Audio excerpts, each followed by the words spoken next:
The other Africa-based or soi-disant African governance report is the Mo Ibrahim report, which comes out yearly from Mo Ibrahim and his outfit in London. Just come to London 2 years back from Harvard, where it was based. And I have the following to say about all these indicators. Again, I told you I'm coming from a governance academic kind of background, and it's this. I am appalled by how pessimistic, in general, these reports tend to cast governance and governance development in Africa. And Africans, including the media, tend to take the pessimism from there and multiply it exponentially. That Africa is basically a place of problems. Very recently, and we have a representative of the East African here, there have been articles saying, why don't we have an African Spring to coincide or to correspond to the Arab Spring? And my answer to them, which they did not publish, by the way, is, well, Africa has already had its African Spring. In 1989, in Soweto, the release of Nelson Mandela, and the out-and-out demonstrations to bring in multi-party government in Africa that occurred between 1989 to about 1994, all of which this country included are well recorded.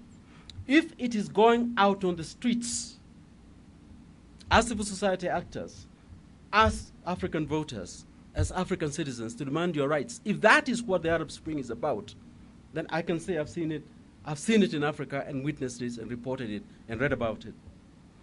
That does not mean that African governance and African democracy is perfect. Far from it.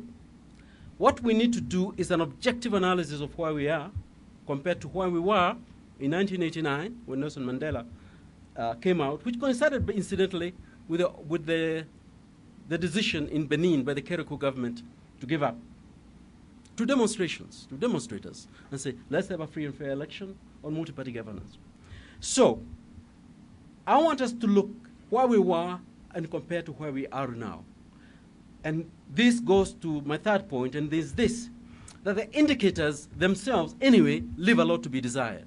Ask the same questions to the same people about the same substantive issues of governance as the other. It's pretty much a fly-by-night, what I like, what interests me. But because they come from the West, we tend to take them very seriously. Let me just single out Transparency International, not because I have anything against TI, but also because it is used increasingly, including by the African Governance Report, and also the press tends to take it seriously, and it trashes African governments. They almost all of them tend to concentrate at the bottom. TI is a perception indicator. Perception is not an objective variable in statistics. Perception is, how do you feel about the weather today? And some people say, I don't like it. That's your perception. Somebody else says, oh, beautiful, beautiful. Some others say, well, yesterday was better, so I'm less happy today than I am. You take those perception indicators, pool them, and draw a composite index that says this is TI ranking. And then, having ranked countries at the bottom, the people who read these reports, you come back to them the following year and ask them, what is your perception? You've already colored their perception by your own reports of the previous year.